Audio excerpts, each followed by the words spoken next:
The message that changed everything was only 6 words long, and it arrived at the exact moment Emily Carter thought her life could not possibly get worse. She was sitting in her small apartment in Austin, Texas, staring at an overdue electricity bill for $186, when her phone suddenly lit up. On the screen was a bank notification she did not recognize at first, until her knees went weak and she dropped the phone onto the couch. $500,000 had just been deposited into her account. There was no explanation, no warning, no name she could immediately trace, only a single note attached to the transfer. It read, "For the twins." Emily Carter froze because she had never told anyone outside her closest circle that she had twins, and she certainly had never shared that information with the one person whose name now appeared faintly in her memory, Daniel Whitmore. He was the man she had once loved, a man who had vanished from her life years ago without explanation, leaving nothing behind but questions she had learned to bury. And now, out of nowhere, he had sent $500,000 with a message that made her heart race faster than any memory ever had. Emily looked at the screen again, her breath shallow, wondering if this was a mistake, a glitch, or something far more intentional. Her first instinct was to call the bank, but her finger hovered over the dial button, hesitation rooting her in place. Because deep down, something about the note felt too specific, too personal, like someone on the other end already knew exactly who she was. She stood up and walked to the window, looking out at the quiet Austin street below, where life continued as if nothing extraordinary had just happened. But for Emily, everything had already shifted in a way she could not yet understand. Across town, in a glass tower overlooking the city skyline, Daniel Whitmore stared at the same transaction alert on his private banking app. He did not speak, did not react, only leaned back slowly in his chair as if the past had just walked back into his life without knocking. And for the first time in years, Daniel Whitmore felt something he thought he had buried for good resurface with undeniable force. He glanced at the note again, "For the twins," and the meaning behind it hit him harder than the money ever could. Because some mistakes are not really mistakes, and some messages are not sent by accident at all. And somewhere between guilt, curiosity, and a responsibility he could no longer ignore, Daniel made a decision that would change both of their lives forever. He picked up his phone, not to explain himself, but to ask one question that Emily was not ready to hear. In that moment, the past stopped being something behind them, and started becoming something neither of them could escape. And the truth was finally waking up. Emily Carter sat in silence for several minutes, staring at her phone as if it might suddenly explain itself. The apartment around her felt smaller than it had that morning, as if the walls had quietly moved closer while she was not paying attention. She finally opened her banking application again, scrolling through the transaction details with trembling fingers, but everything remained the same. $500,000, deposited without warning, with a message that refused to leave her mind. For the twins.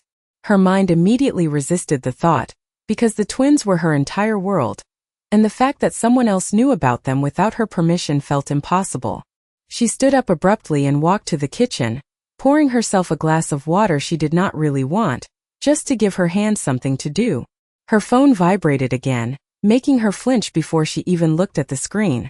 This time there was no number she recognized, only a name that made her breath catch instantly. Daniel Whitmore. She hesitated for a long moment before answering, her thumb hovering over the accept button as her heartbeat grew louder than the silence around her. When she finally pressed it, there was only quiet on the other end for a few seconds, as if the person calling was deciding whether to speak at all. Then a calm voice came through, familiar in a way that pulled old memories to the surface. Daniel Whitmore said her name once, softly, as if testing whether it still belonged to him. Emily did not respond right away, her throat tightening as she tried to understand how this was happening after so many years of no contact. Finally, she asked him why he sent the money, her voice sharper than she intended, shaped by confusion and disbelief. On the other end, Daniel paused again before answering, and when he did, his words were simple but heavy. He said he saw her message. Emily froze because in her memory she had only ever sent a grocery list by mistake, nothing more, nothing that could possibly lead to this. But Daniel continued, explaining that the message was not just a list of groceries. It contained details only someone close to her would understand, details about her routine, her needs, and the fact that she was caring for 2 children on her own. Emily felt her grip tighten around the phone as she tried to process his explanation, her mind racing through every possibility. She insisted it had to be a misunderstanding, that he must have been looking at the wrong conversation, but Daniel calmly disagreed. He told her he had already verified everything before making the transfer, and that nothing about this was a mistake. The words made her stomach drop, because if he was telling the truth, then it meant he had been watching, or at least paying attention in ways she never realized. Emily walked back toward the window, pressing her forehead lightly against the glass as she tried to steady her breathing. Outside, the world still looked ordinary. Cars moving through the streets, people living their lives without knowing anything had changed for her. But inside the call, Daniel's silence returned again, heavier this time, before he finally spoke in a lower tone. He told her there was something she needed to understand about the past they shared, something he had never explained before. And before she could ask what he meant, he said a single sentence that made everything feel like it was about to shift again, because he was no longer speaking like someone from her past, but like someone who had never truly left it at all. Emily Carter stood by the window, still holding the phone against her ear, but the silence on the other end felt heavier than any words. Daniel Whitmore had not hung up, yet he was not speaking either, as if waiting for her to process something she was not ready to hear. Her mind kept circling back to his last sentence, the one that suggested their past was not as closed as she believed.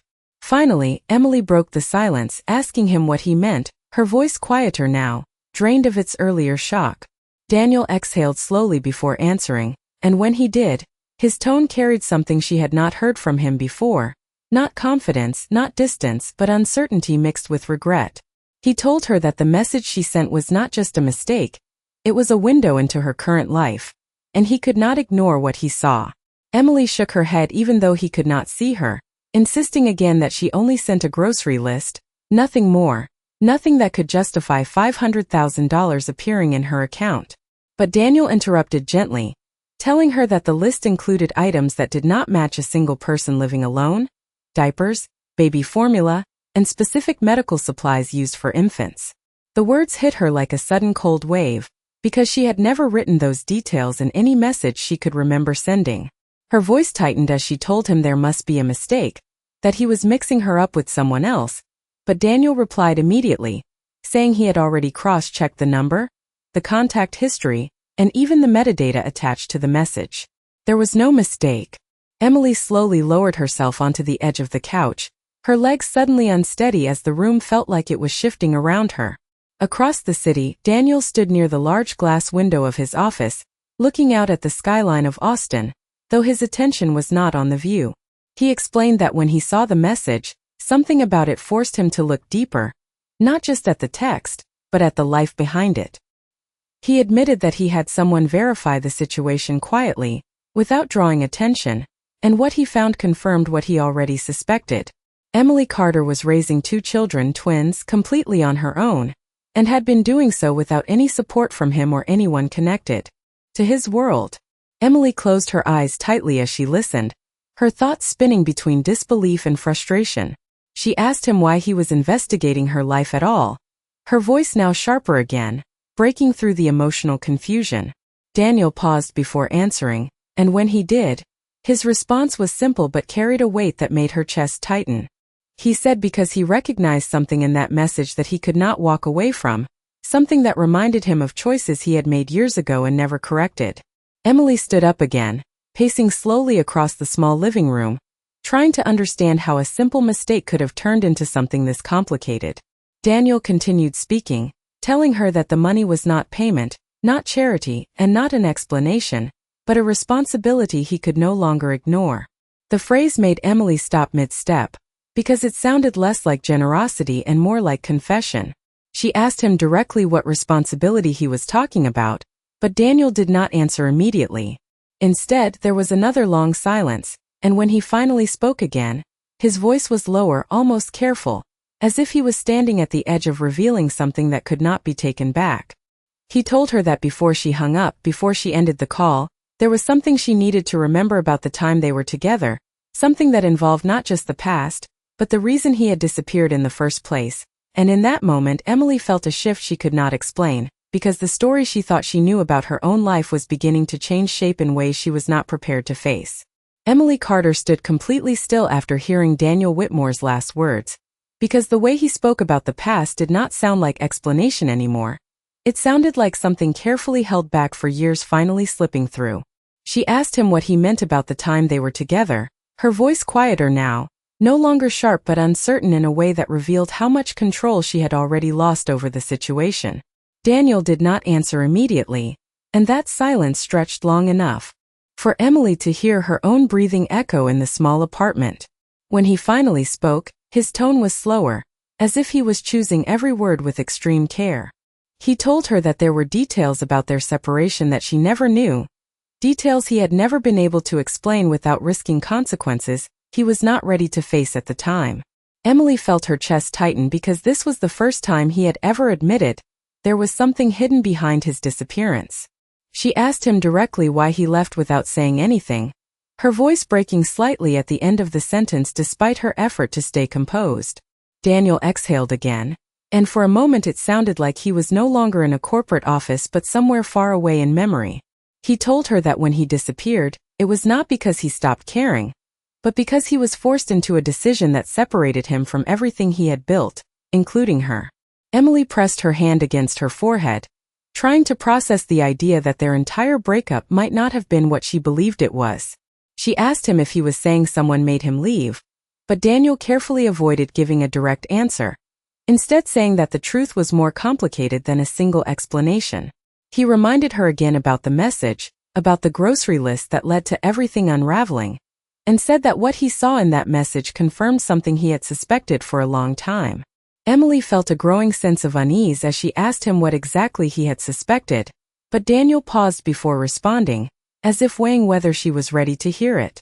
Finally, he said that he believed the twins were not just a coincidence in her life, and that there were parts of the past neither of them had fully understood until now. Emily stopped walking completely, her hand gripping the edge of the kitchen counter as the words settled into her mind. She asked him what he meant by that, but this time Daniel did not continue immediately. Instead, he told her that meeting in person was necessary, because this conversation could no longer happen over a phone call. Emily hesitated, looking around her small apartment, as if it might give her an answer she could trust.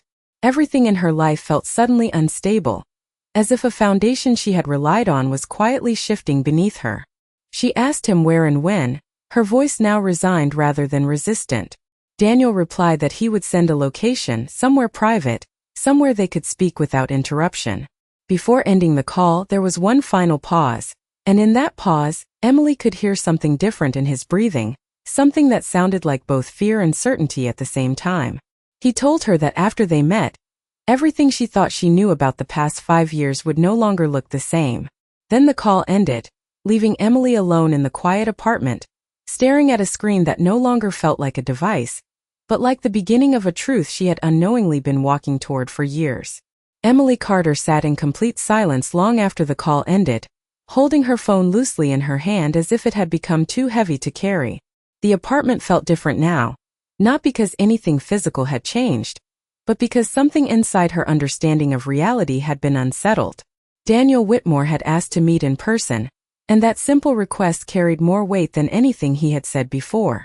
She walked slowly back toward the couch and sat down, staring at the faint reflection of her own face in the dark television screen.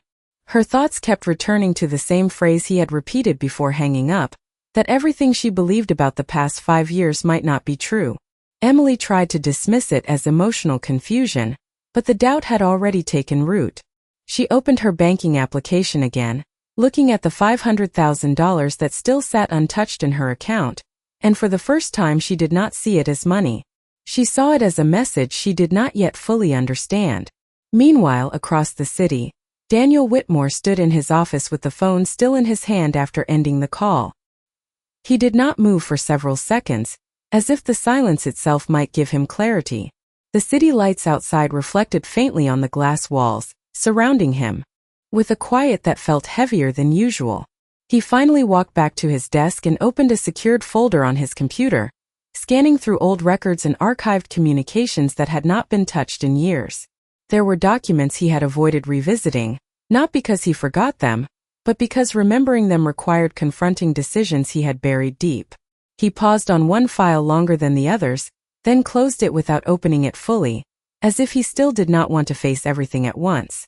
Daniel leaned back in his chair and pressed his fingers against his temple, thinking not only about Emily, but about the twins she had mentioned in passing during their conversation.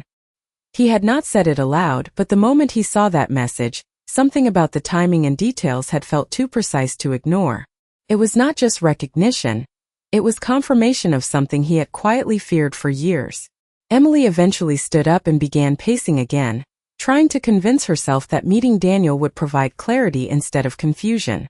She moved through the small apartment, stopping briefly near the window where the city lights of Austin stretched out beyond the glass.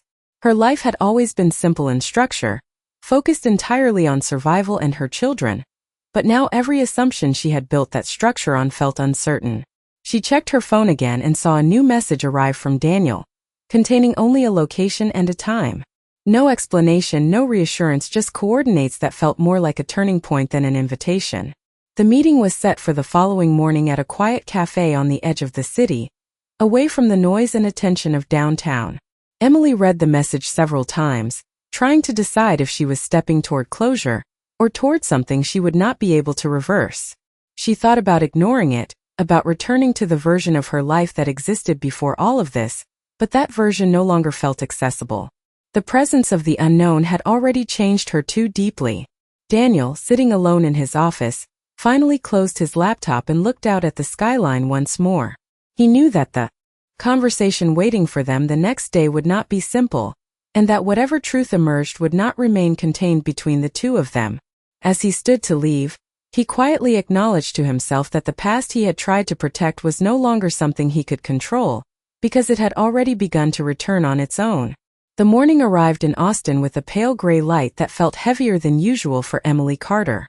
She had barely slept, her thoughts cycling through the same unanswered questions until the early hours of the morning, when exhaustion finally pulled her into shallow rest. Even then, her mind did not let go of Daniel Whitmore's message or the location he had sent. At exactly 8:30 in the morning, she stood in front of her mirror, staring at herself as if trying to recognize who she was becoming in real time.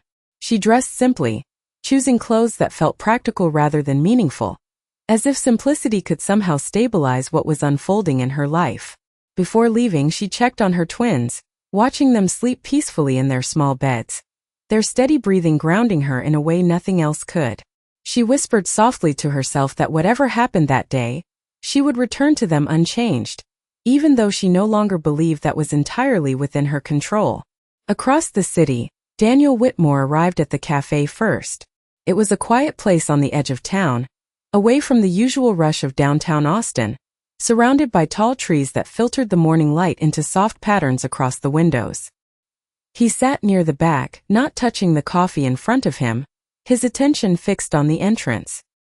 He had already reviewed the details in his mind more times than he could count, but certainty had not replaced hesitation.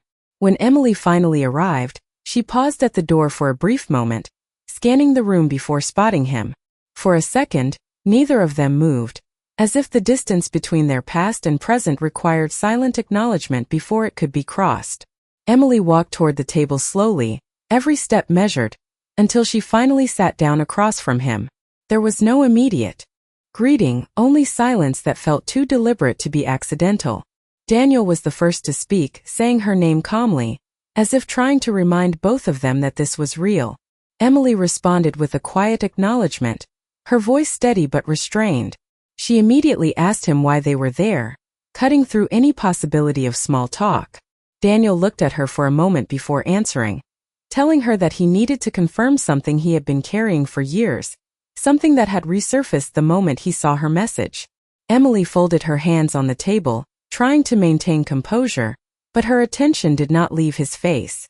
He continued, explaining that when he saw the grocery list, it triggered a pattern he could not ignore, because it matched details from a part of his life he had never fully disconnected from. Emily interrupted him, insisting again that it was just a mistake, that she had sent it without thinking and there was nothing deeper to it. But Daniel shook his head slightly, telling her that the contents of that message included information about the twins that could not have been guessed or assumed casually. He leaned forward slightly as he spoke, lowering his voice, saying that there were records, timelines, and confirmations he had quietly reviewed after receiving the transfer notification. Emily felt her heartbeat quicken, her hands tightening slightly as she tried to process what he was implying. She asked him directly what he was suggesting, her voice now carrying both fear and frustration. Daniel hesitated again, then said that he believed there was a connection between him and the twins that neither of them had been fully aware of at the time of their separation. The words hung in the air between them, heavy and unsettling. Emily looked away briefly, trying to steady herself, while Daniel continued speaking, saying that he did not expect her to accept anything immediately, but he could no longer ignore what the evidence was pointing toward. The cafe around them remained quiet, ordinary conversations continuing in the background, completely unaware of the conversation unfolding at their table. Emily finally looked back at him, asking him what he wanted from her now. Daniel met her gaze and replied simply that he wanted the truth, no matter how long it took to uncover it. And in that moment, sitting across from each other after years of separation, both of them understood that the life Emily had carefully built was no longer separate from the past Daniel had tried to leave behind, because whatever connected them had already begun to surface in ways neither of them could control. The silence between Emily Carter and Daniel Whitmore at the cafe stretched longer than either of them seemed willing to break. Emily kept her eyes on the table for a moment, as if grounding herself in the grain of the wood could prevent her from being pulled further into uncertainty. Daniel remained still, watching her carefully, not pushing, not interrupting, as though he understood that anything he said too quickly might break the fragile balance of the moment. Finally, Emily spoke again, her voice lower now, asking him what kind of truth he believed was hidden between them.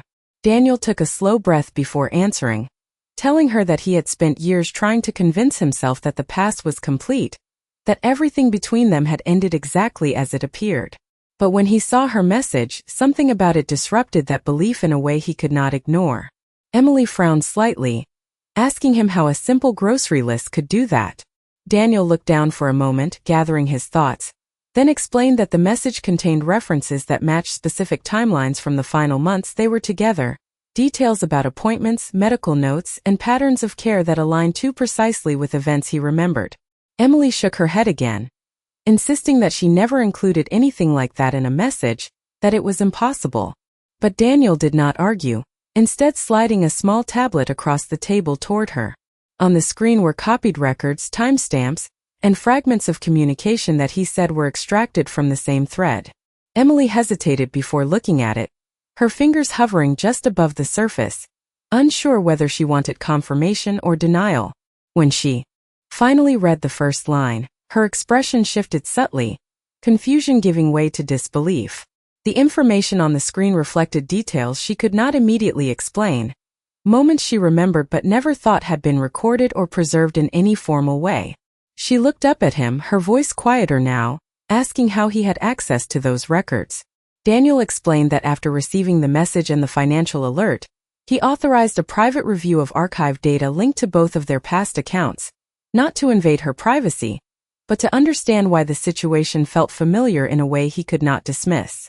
Emily leaned back in her chair, her mind struggling to connect the version of her life she knew with the version being presented to her. She asked him again what any of this had to do with the twins, her voice now carrying a mixture of fear and exhaustion. Daniel paused longer this time before answering, telling her that the patterns he saw in the records suggested a possibility neither of them had fully acknowledged before, that there had been circumstances during their separation that neither side had been fully informed about.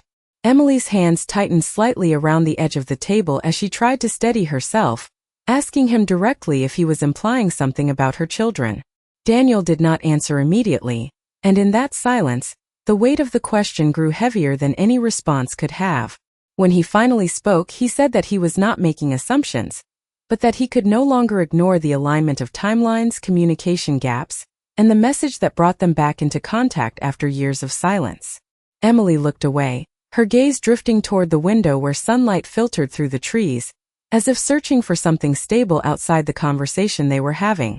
Inside the cafe, the world continued as normal, cups clinking softly and distant conversations blending into a calm background noise that contrasted sharply with what was unfolding at their table. Daniel finally asked her, in a steady but careful tone, if she was willing to consider that the story she had been living might not be complete. Emily did not answer immediately, because for the first time since receiving the unexpected transfer, she realized that the question was no longer about money, or mistakes, or even the past relationship they once had. It was about whether the foundation of her understanding of her own life could still be trusted at all, and that realization left her sitting in silence, staring at a man she once knew, now feeling like someone she had never fully understood. Emily Carter remained seated at the cafe table, but her mind felt like it was no longer fully anchored in the present. Daniel Whitmore had stopped speaking, giving her space that felt less like comfort and more like pressure building in silence. The tablet still sat between them, its screen dimming slowly, but Emily could not bring herself to touch it again. What she had seen was enough to disturb the certainty she had carried for years, even if she did not yet fully understand why. Daniel finally broke the silence, asking her gently if she was still with him in the conversation. Emily blinked, as if returning from somewhere far away, and nodded without conviction. She asked him what exactly he expected her to do with all of this information, her voice strained but controlled. Daniel leaned back slightly, choosing his words carefully before answering. He said he was not asking her to accept anything immediately, only to acknowledge that the inconsistencies he had found could not be ignored. Emily looked down at her hands again, noticing how still they were despite the tension she felt inside. She told him that her life had been stable, that she had raised her children alone without any interference from him or anyone connected to his world, and now everything he was saying was forcing her to question memories she had never doubted before. Daniel listened without interrupting, then responded in a lower tone, saying that stability and truth were not always the same thing, especially when certain information had been missing from the beginning. Emily felt her chest tighten again, not because she believed him, but because she could not fully disprove what he was suggesting either. She asked him if he had ever considered that he might be wrong, that the patterns he saw could simply be coincidence. Daniel nodded slightly, acknowledging the possibility, but then said that coincidence did not usually create identical gaps in multiple independent records. The words settled between them like something heavy that neither of them wanted to hold alone. Emily finally pushed her chair back slightly, needing space, her gaze shifting toward the window again as she tried to steady her breathing. Outside, the morning continued normally, people walking past the cafe unaware of the quiet tension unfolding inside. She thought about her twins, about the routine she had built around them, about every sacrifice she had made to keep their world predictable. The idea that something fundamental about that life could be incomplete felt almost impossible to accept. Daniel watched her carefully, then spoke again, this time more cautiously, saying that he was not trying to take anything away from her, only trying to understand why the message that brought them back together carried such specific and targeted details. Emily turned back to him slowly, asking him if he believed there was something about her children that she did not know. The question hung in the air for several seconds before Daniel answered. He said he believed there were circumstances surrounding their early years that neither of them had been fully aware of, and that those circumstances might explain why certain information resurfaced now in such an unexpected way. Emily felt a wave of confusion rise again, but beneath it there was something deeper beginning to form, something like fear mixed with reluctant curiosity. She asked him what kind of circumstances he was referring to, but Daniel did not answer immediately. Instead, he looked at her with a seriousness that made the space between them feel smaller. When he finally spoke, he said that before they could understand what the message meant, they needed to understand why it existed at all, and who else might have known about the details it contained. Emily sat in silence, her mind replaying every assumption she had ever made about her past, her relationship with Daniel, and the years that followed. For the first time since this entire situation began, she realized the possibility that the truth was not something hidden in the present conversation, but something that had been quietly shaped long before either of them realized it. The silence at the cafe had stretched into something neither Emily Carter nor Daniel Whitmore seemed willing to break. Emily sat very still, her eyes fixed on the table, but her thoughts were no longer anchored to the present moment. Everything she had heard in the last hour continued to echo in her mind, especially the idea that parts of her past might not be complete or fully accurate. Daniel remained across from her, watching carefully, no longer pushing for answers, only waiting. Finally, Emily spoke, her voice low and uncertain, asking him what he expected to happen next if they could not even agree on what was real. Daniel took a slow breath before responding, telling her that the next step was not agreement, but verification. He said that there were independent records he had already begun to request through private channels, records that could either confirm or completely disprove what they were both beginning to suspect. Emily looked up at him sharply, asking why he would go that far without her permission. Daniel did not react defensively, only stating that once he saw the connection between her message and the missing information in the archives, he felt he no longer had the option to ignore it. Emily leaned back in her chair, overwhelmed by the idea that her life was now being examined through layers she did not control. She told him that she had built everything she had on her own, that her twins were her responsibility alone, and that she had never needed anyone else to define that reality for her. Daniel nodded slightly, acknowledging her words, but then added that independence did not necessarily mean full visibility into everything that had happened in the past. The statement made Emily pause, not because she agreed but because she could not immediately dismiss it either. She asked him what exactly he thought was missing, her voice now quieter, less defensive and more exhausted. Daniel hesitated, then explained that there were gaps in timelines surrounding her early medical records, communication patterns that abruptly stopped and restarted, and financial anomalies that did not align with the life she described. Emily frowned, insisting that none of that could be correct, that she had lived every moment of her life clearly and without interruption. But Daniel did not challenge her directly, instead saying that perception and documentation did not always match, especially when external influences were involved. Emily looked away again, her gaze drifting toward the window where the sunlight had grown stronger, illuminating the cafe in a way that made everything feel more exposed. She asked him softly why he was so certain that any of this mattered now, after so many years had passed. Daniel answered without hesitation this time, saying that because the moment he saw her message, it was not just a mistake in communication. It was a signal that something unresolved had resurfaced at exactly the wrong time to be ignored. Emily felt a chill of uncertainty run through her, not because of fear, but because of the implication that her present life might still be connected to decisions made long ago without her knowledge. She finally asked him what he intended to do if the verification he mentioned confirmed his suspicions. Daniel looked at her for a long moment before answering, saying that if the truth revealed anything significant about the twins or their past, then neither of them would be able to continue living as if nothing had happened. Emily did not respond immediately, because the weight of that possibility pressed against everything she believed to be stable in her life. The cafe around them continued its quiet rhythm, but for Emily Carter, time itself seemed to slow, as she realized that whatever answer was coming would not simply explain the past, it would redefine everything she thought she had already understood about it.